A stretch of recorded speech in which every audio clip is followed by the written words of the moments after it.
The gavel came down at 2:30 on a Tuesday in March, and Arthur Vane, the Earl of Hartwell, did not watch it fall. He had placed the lot with Christie's rooms on King Street 3 weeks prior, signed the consignment papers with his steward present, and told himself he would not attend. He had attended anyway, standing at the back of the room where the winter light fell thin and gray through the tall windows, where the smell of coal smoke and damp wool and old wood made the air close and particular. He had told himself he wished only to know the portrait was safely sold, that it passed into the care of someone who would not leave it in a storeroom as he had done for 3 years, that he had done the right thing in releasing it. He had stood at the back of the room and watched the bidding climb with the detached attention of a man reading figures in a ledger that did not concern him. He did not watch the gavel fall. He heard it, and then he turned, because the room's attention was shifting toward the buyer at the far side near the window, and the instinct that makes a man look at what others are looking at moved him before he could decide otherwise. Lord Ashmore stood at the far end of the room, in a charcoal wool coat that Hartwell had last seen on a man holding his wife's travel bag, while a footman loaded trunks into a waiting carriage on a November morning 3 years ago. Lord Ashmore was heavier now, or perhaps Hartwell's memory of him had thinned with time. The Baron's face was the same. The wide-set hazel eyes that had given his daughter her most unsettling feature, the squared jaw, the expression of measured patience that Hartwell had once mistaken for approval and understood too late was merely restraint. Their eyes met across the crowded auction room. Neither man moved. Hartwell thought, without particular emotion and with a clarity that felt almost rude, he came for the painting, He paid what was asked to bring his daughter's portrait home. And Hartwell stood in the back of Christie's rooms on King Street and felt something shift in his chest that he could not name and did not try to, and looked away first. He had not seen Cecily Ashmore, who had been Cecily Vane, the Countess of Hartwell, for 3 years, 2 months, and 4 days. He had not been counting. He simply knew. She had arrived in his life as most things arrived in that period, as a consequence of a debt and a family obligation, and the quiet machinery of the marriage market operating on a man who no longer had the will to resist it. His father had died in the autumn of 1810, leaving behind a title, an estate in some disorder, and a set of arrangements already begun with Lord Ashmore, whose daughter was of age, and whose family connection would stabilize a specific creditor situation that the lawyers spoke about in a particular tone of reluctant delicacy. Hartwell had agreed. He had been in no condition to disagree with anything that autumn. He had been in no condition to do much of anything except stand inside rooms and breathe, which he managed mostly, and sign papers when they were put in front of him, and present himself at the church when the date was named. He had understood, in the abstract, that Cecily Ashmore was young and capable and possessed of a quiet intelligence, that the rooms she occupied seemed to feel rather than hear. He had understood this the way one understands a figure in a painting, with accurate perception and no engagement. She had come to Hartwell's townhouse in late November, wearing a sage-green traveling dress and gloves that did not quite fit, and she had greeted his housekeeper by name before the housekeeper had introduced herself, because she had, she told Hartwell later, studied the household roster in advance so as not to cause confusion. He had nodded at this. He had found it sensible. He had not found it anything more than sensible, because he was not, in that season of his life, capable of finding anything more than sensible. Eleanor had been dead for 14 months. The manner of her death, a fever contracted during a journey she had undertaken in secret, a journey Hartwell had not known about until the end, because there were a great many things about Eleanor's last year that he had not known, had sealed him in a particular way that he could only describe in his least guarded moments as the way a door seals when the timber warps in damp. not locked from within, merely stuck, and sealed so gradually that one had stopped trying the handle. He had not been unkind to Cecily. He had been scrupulous about that, at least. He had not been cold to her in the theatrical way of men who wish to signal displeasure. He had simply been absent. Present in body, absent in the way that matters. She had spoken to him at dinner about her father's garden, about a book she had found in his library, about the tenants he had not visited in 2 seasons, and the drainage problem in the lower field that his steward kept raising. He had replied. He had been correct in his replies. He could not, if asked, have said what she looked like after 6 months of marriage, except that her eyes were hazel and her hands, when she set them flat on the table, had a steadiness to them that he noticed without knowing why. She had left in the last week of November, 1812, a year after their marriage. Lord Ashmore had come himself. There had been a conversation in Hartwell's study, quiet and very brief, in which the Baron had said that his daughter was not unhappy, but that she was alone, and that alone and married in the same sentence was a thing a father could not in good conscience leave undisturbed. Hartwell had said nothing that he could remember. He had understood, in the warped door part of himself, that Lord Ashmore was correct. He had understood that Cecily deserved a man who could be present to her. He had signed the papers required. He had watched the carriage leave from the drawing-room window, and he had not watched it until it disappeared, because he had turned away before it did, which he would not examine. Then or later.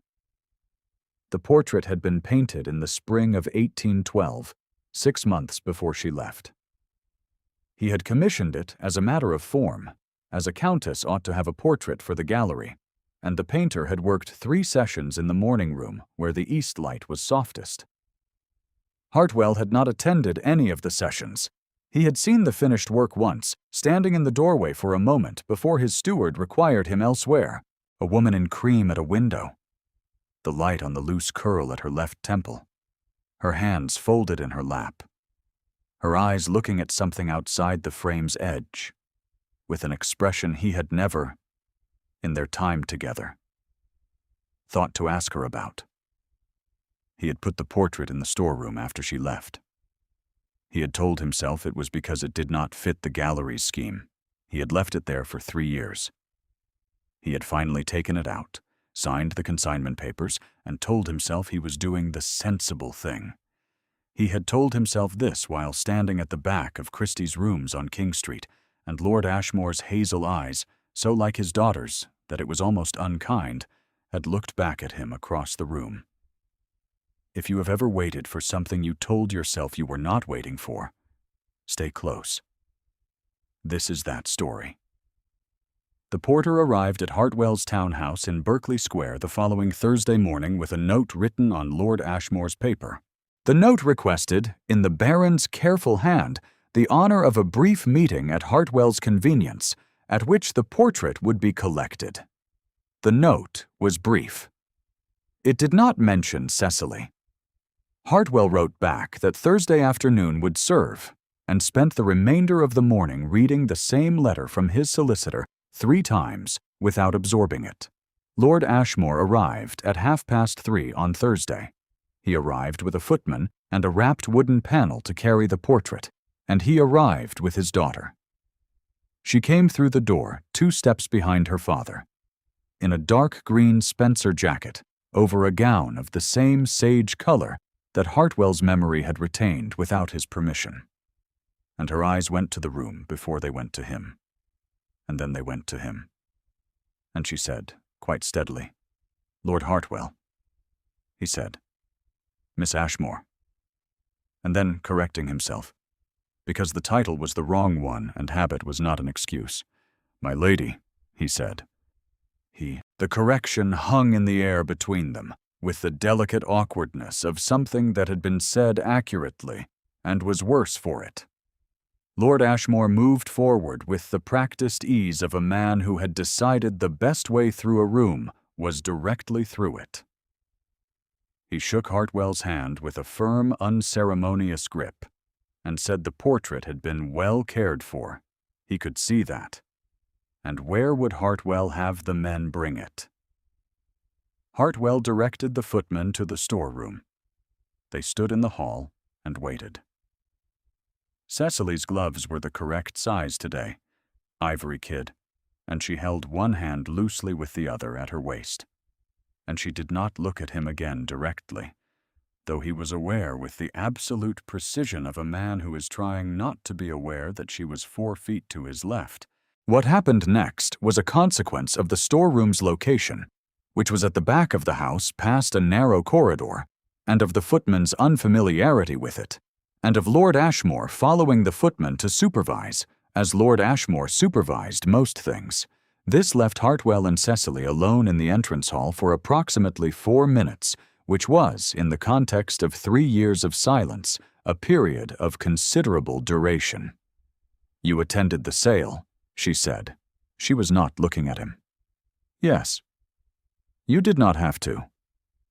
He considered this. "No," he agreed. She looked at him then. Her eyes were the same hazel that her father's were, but there was something in them that her father's eyes did not have, a quality of measuring that had nothing to do with judgment, and everything to do with the particular courage of a person who has decided to see clearly and bear what they see. "Why did you sell it?" she asked. He said, "Because it was true," and he was tired of not saying true things. "Because keeping it was self-indulgent," he said. Something moved in her face, quickly controlled. She looked away. "I see," she said, in the voice of a woman who sees more than the words have offered her. Lord Ashmore returned then, and the footman behind him with the portrait wrapped in its cloth. And there was the business of departure, and the hall door, and the carriage. And Cecily put on her bonnet, and did not look at Hartwell again, and he stood on the step of his townhouse in Berkeley Square, and watched the carriage move into the street, and did not turn away before it disappeared. He had not turned away this time. He did not know what to do with that. The arrangements that brought Cecily back to his house for a week were her father's and his solicitor's combined work, and they concerned a separate matter that Hartwell had not foreseen.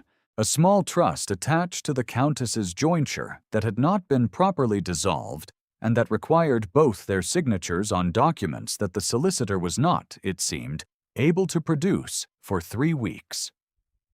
Lord Ashmore proposed, with the measured practicality of a man who had arranged a marriage and an annulment, and was prepared to arrange whatever came next, that Cecily stay with her cousin in Curzon Street for the period, and come to Hartwell's townhouse each morning to review the relevant papers when they arrived. Hartwell agreed. She came each morning at 11.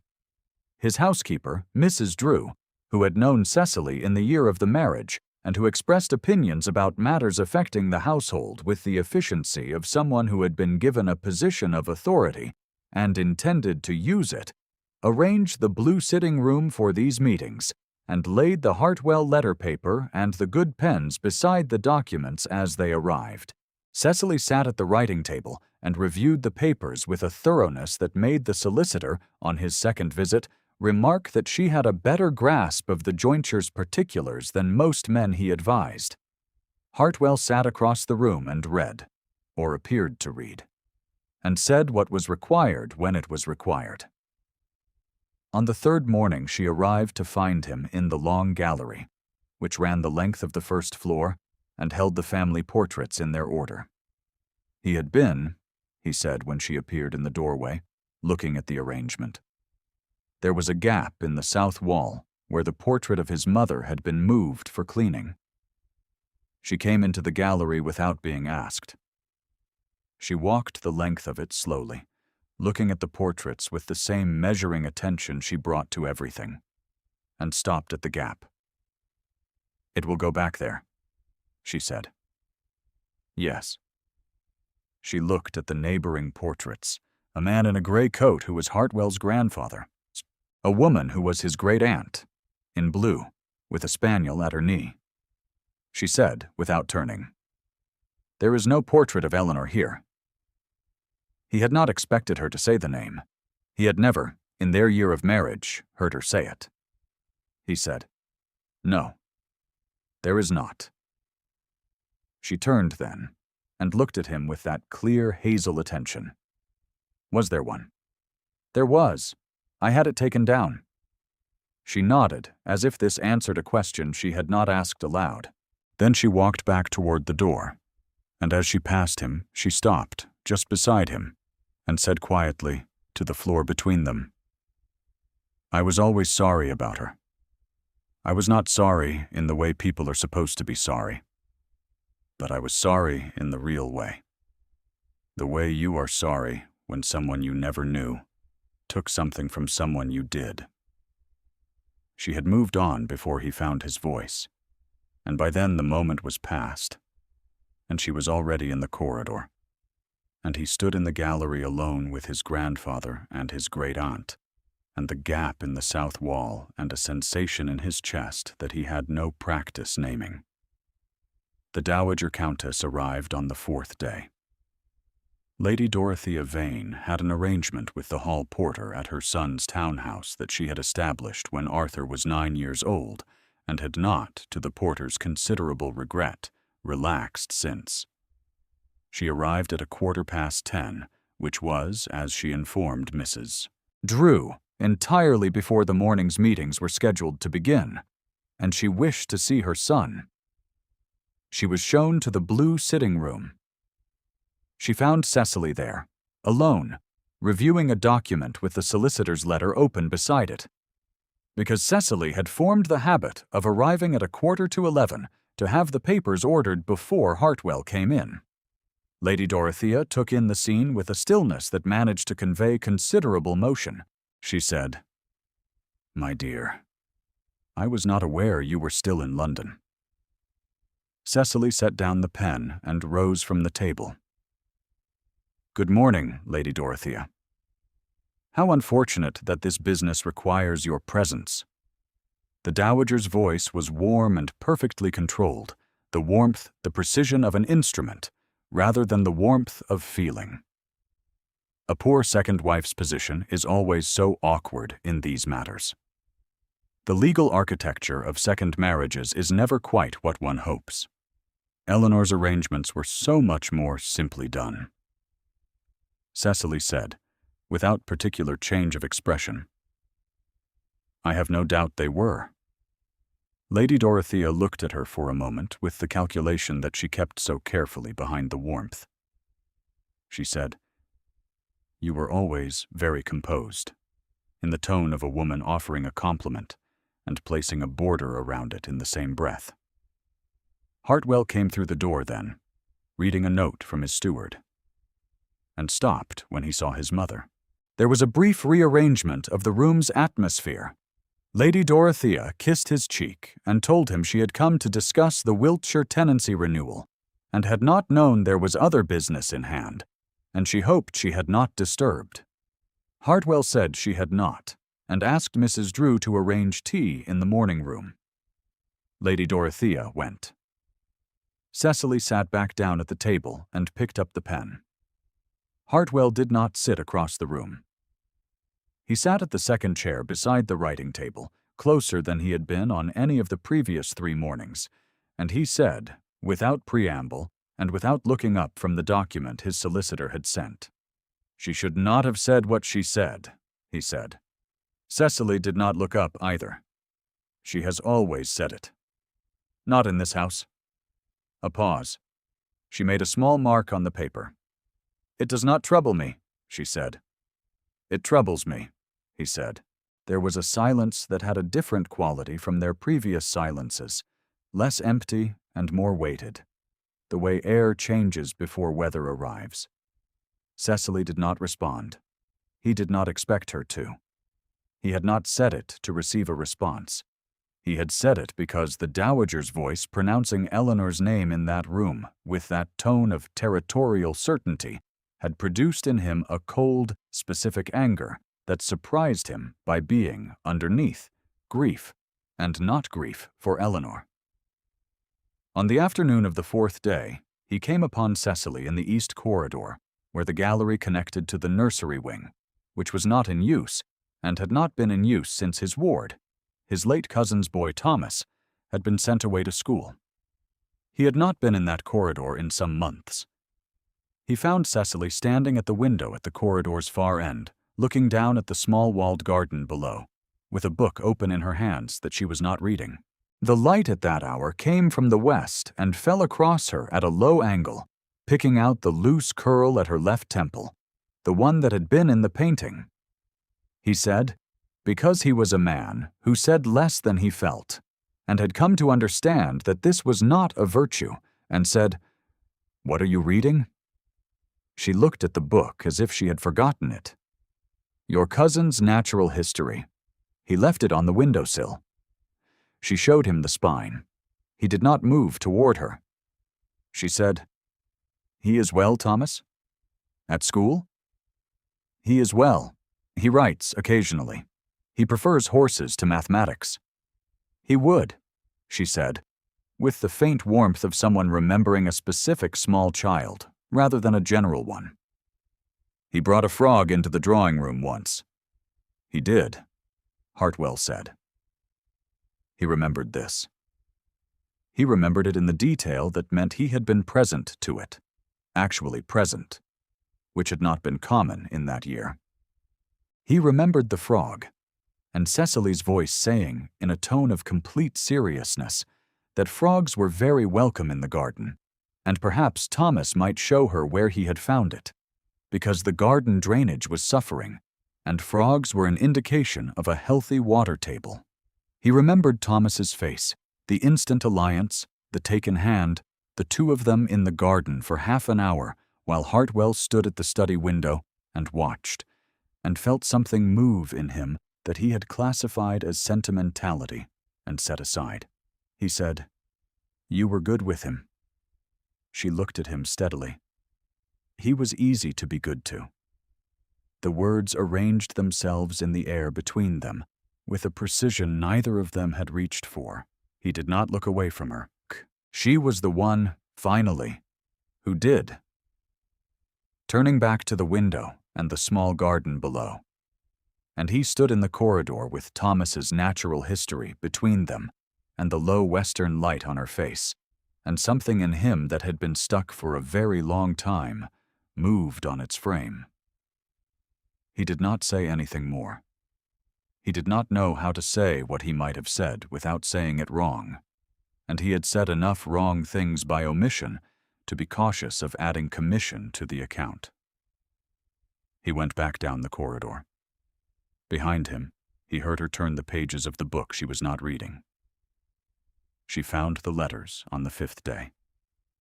They were in the morning room, in the lower shelf of the secretary in the corner, which Hartwell used as a repository for correspondence he had not answered, and did not intend to answer, and could not bring himself to burn. They were Eleanor's letters, or rather they were the letters Eleanor had written to a man in Bath whose name Hartwell had learned too late, and whose connection to his first marriage he had understood only after her death, in the particular way of a man piecing together the architecture of a room he thought he knew well after the roof has come off in a storm. Cecily had not been searching for them. She had been looking for the particular pen she preferred, which she had left in the morning room on the second day, and which had drifted, as pens did, into the secretary. She had found the bundle tied in a blue cord, labeled in Eleanor's hand with a date range, and she had understood before she opened the first one what they contained, because she was not a woman who missed the shape of things. She read the first three. She tied the bundle closed and put it back, and found her pen on the shelf above, where it had been the whole time. She sat at the secretary for a moment with the pen in her hand, and the morning quiet around her. He had loved Eleanor. She had known this. In the vague way one knows what is not spoken. having known that the first marriage had preceded hers by 5 years, and had ended in fever and rumor, and the particular grief of a man who had survived something that had taken something from him.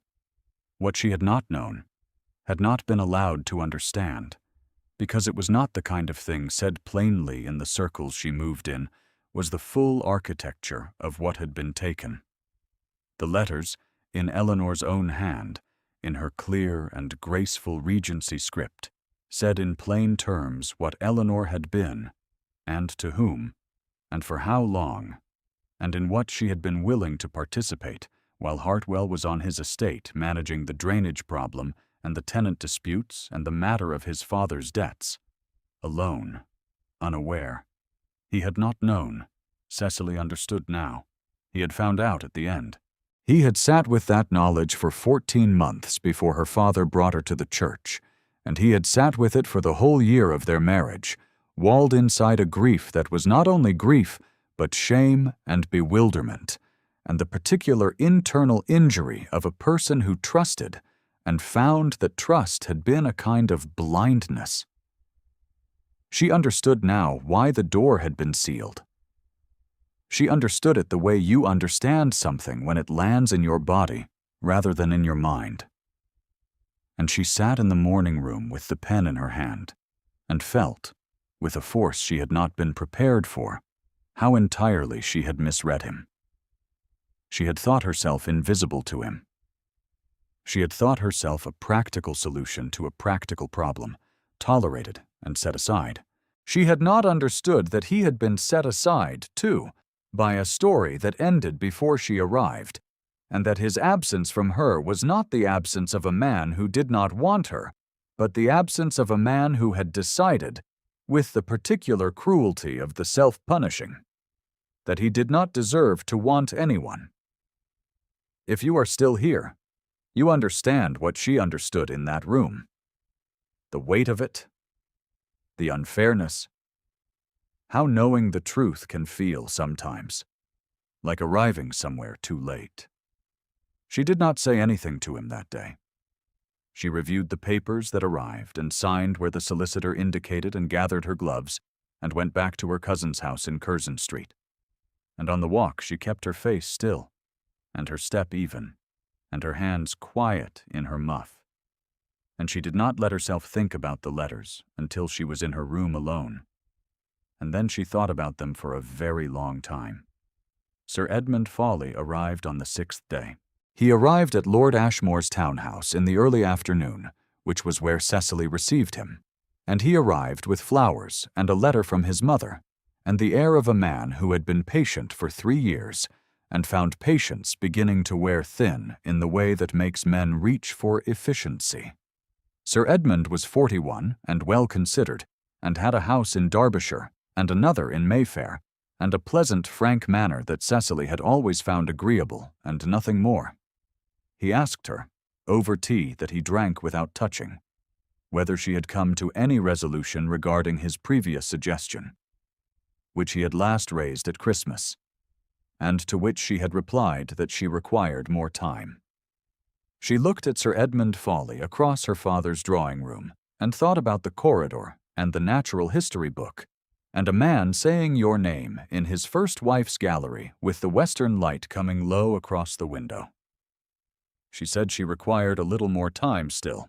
Lord Ashmore came in as Sir Edmund was leaving.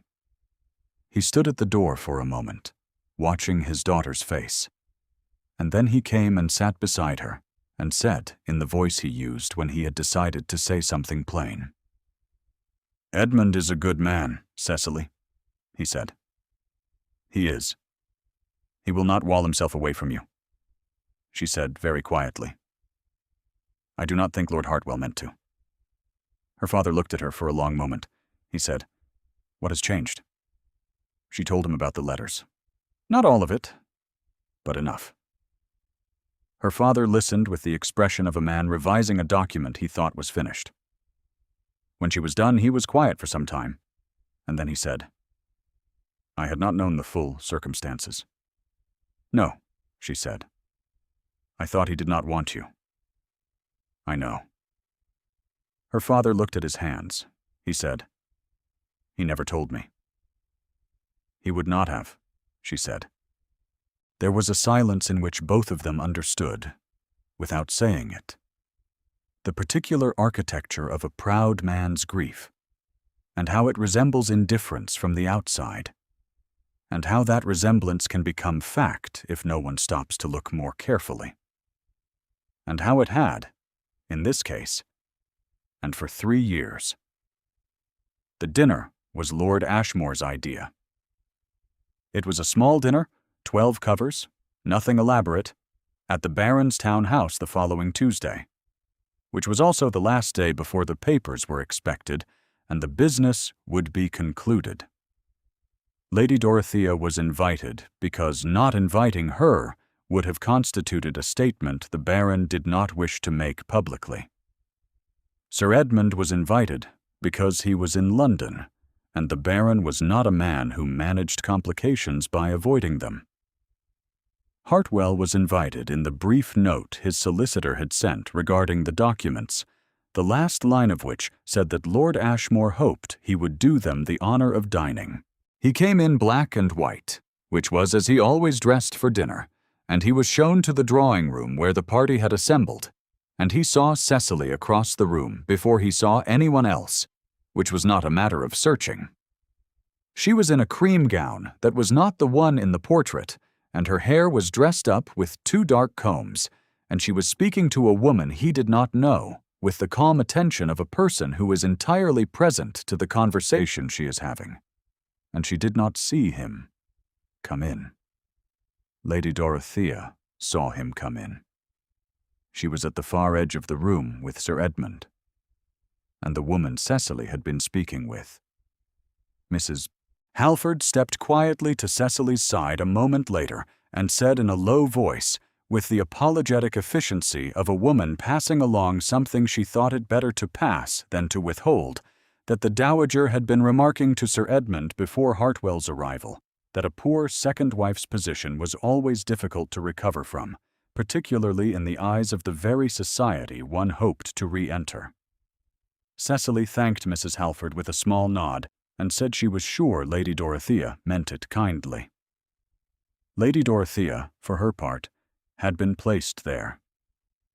Hartwell understood in a moment of cold clarity, because Lord Ashmore arranged rooms the way he arranged everything, with full awareness of their geometry. Lady Dorothea said something more to Sir Edmund that made him look toward Hartwell with the expression of a man recalculating an estimate. Sir Edmund was not unkind.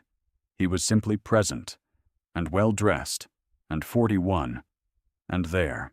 The Dowager came forward as Hartwell was still reading the room. She took his arm in the way she always took his arm, possessively, maternally, with the light grip of a woman who had decided long ago that she understood her son's best interests better than he did. She said quietly, "You should not have come. This will be awkward for Edmund." He said, "I was invited." "You were invited as a courtesy. She has made her choice." He looked across the room at Cecily, who was still in her conversation, still giving it her full, clear attention, one gloved hand resting on the back of a chair. He said, "Has she? She is going to accept Edmund. Your presence here complicates a thing that does not need to be complicated." The Dowager's voice was warm and exact. "You were never suited? You know this. A poor second wife's situation is always precarious, and the girl deserved better than what you could offer her then. Edmund can give her a real home." The room had settled into the low murmur of pre-dinner conversation. The candles on the mantelpiece threw a warm gold across the walls. Sir Edmund had moved toward Cecily, was standing a proper social distance from her, was being introduced to the woman she had been speaking with. Cecily's eyes moved briefly, involuntarily, to where Hartwell stood beside the Dowager, and then back to Sir Edmund. And Hartwell watched her face settle back into its composure with the specific effort of someone closing a door. He moved. Not quickly. There was nothing frantic in it. 3 strides across Lord Ashmore's drawing room, which was not a ballroom and not a public stage, just a well-lit room with 12 people in it, who all, in the space of those 3 strides, had occasion to observe the Earl of Hartwell crossing it. He came to stand beside Cecily, 1 step closer than the social geometry of the room suggested, close enough that she turned and looked at him with the full, hazel attention he had spent 3 years not allowing himself to seek. He said in a voice that was entirely level and carried as far as it needed to carry, "She was never a second wife. She was the only one." Lady Dorothea, behind him, made a small, precise sound. Sir Edmund said nothing at all. Lord Ashmore, standing at the edge of the room with his solicitor and a glass of wine, did not move. But something in his face settled, the way a document settles when the final clause has been read and found correct. Cecily looked at him. The composure was still there, as it always was. That quality of her that he had understood without recognizing for what it was. The steadiness that comes not from the absence of feeling, but from the practice of bearing it. Under the composure, something else was present, moving at the surface, the way water moves under ice in late winter when the thaw is beginning and the surface has not yet broken. She said very quietly, "That is rather a lot to say in a drawing room." "I have not said enough in drawing rooms," he said. A pause. He held the silence. He had learned, in recent days, that he had been filling silences with nothing and leaving the real things unsaid, and he did not wish to do that in this room. She looked at him for a moment longer, the measuring hazel look that was the truest thing in the room. Then she said, "You should speak to my father." He said, "I intend to." He did. The portrait came back to Hartwell's townhouse in Berkeley Square on a Thursday morning in April, when the London plane trees were showing their first green and the morning light came through the east windows of the morning room at an angle that was very nearly the angle it had been 3 years ago when the painter worked his sessions there. The footman carried it in wrapped in its cloth, and Mrs. Drew directed them, and Hartwell stood in the doorway and watched. Cecily came in behind him. She had been back for 4 days, returned not to the Countess's suite, which she had never properly occupied, but to the morning room, which had become, in these recent days, her particular room, the one with the light she preferred, and the secretary she had investigated, and the low shelf she now knew well. She stood beside him in the doorway and looked at the portrait in its cloth. "Where will you hang it?" she asked. "Here," he said. "The light is best here." She said nothing for a moment. Then she said, "She is not what I expected." He looked at her. "What did you expect?" "I did not know," she said. "I only knew what I could see." She looked at the wrapped portrait and then at him, with that directness that he had been looking away from for 3 years and had decided, sometime in the last 10 days, to stop looking away from. "I thought the painting was of someone you could not stop loving," she said. "It is," he said. She looked at him. The morning light was on her left temple, on the loose curl there. He had stood in this doorway before, 3 years ago, for a moment, and had turned away. He did not turn away now. He lifted his hand and touched the curl at her temple, very lightly. 2 fingers. The way you touch something you are not entirely certain is real, and she was still and warm and entirely present under his hand, and her eyes closed for a moment, and then opened, and she looked at him with the full clear hazel of someone who has stopped managing distance. "You should have said so," she said, not reproving him, stating a fact. "I know," he said. "You should have said it 3 years ago." "I know," he said. "I'm saying it now." The morning room was quiet. The footman had gone. The plane trees were showing their green outside the east window. She put her hand over his, the one still at her temple, and held it there with the steadiness that was the truest thing about her. And the portrait leaned against the wall in its cloth. And the light was exactly as it had been when she sat for it, and he was, at last, in the room with her. The spring came in. The papers were signed. The dowager made her peace with the situation in the careful manner of a woman who has recognized that the situation is final, which was to say, she came to the morning room one Tuesday and said to Cecily that she supposed the morning room had always had very good light, and Cecily agreed that it had, and tea was brought, and that was that.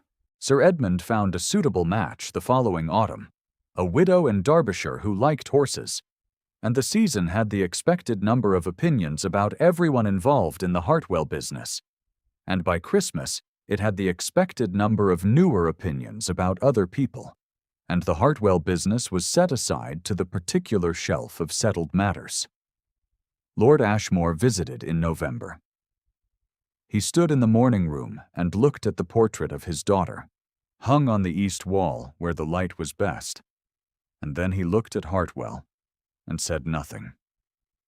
Hartwell said nothing either. Lord Ashmore shook his hand with the firm, unceremonious grip, and went to find Cecily in the library, where she had been reading since before breakfast. That evening, after dinner, after Lord Ashmore had gone to bed and the house was quiet, Cecily sat at the piano in the drawing-room and played the particular piece she had been playing the morning Hartwell had first heard her, on a day early in their first year, when he had been passing the door, and stopped, and stood there for 3 minutes that he had not examined at the time, and did not need to examine now. He sat in the chair beside the fire and listened. The fire caught and held. Outside, a thin November sleet had begun to tap at the windows, softer than rain, quieter than snow. She played with the particular focus of a person who is playing for no audience and for every audience at once, and her hands on the keys had the same steadiness they had when she set them flat on a table, the steadiness that was not absence of feeling but the practice of bearing it. And he watched her hands and the firelight and the sleet on the window, and felt in the warped door part of himself that had been stuck for so long, the timber finally ease. She did not know he was watching. Or perhaps she did. She played to the end of the piece and sat for a moment with her hands in her lap, and the room was quiet around them, and the portrait of a woman in cream at a window was on the east wall of the morning room 1 floor above, in the best light. And the piano was left mid-phrase, and the fire was warm, and the sleet was soft, and he was present, at last. And here,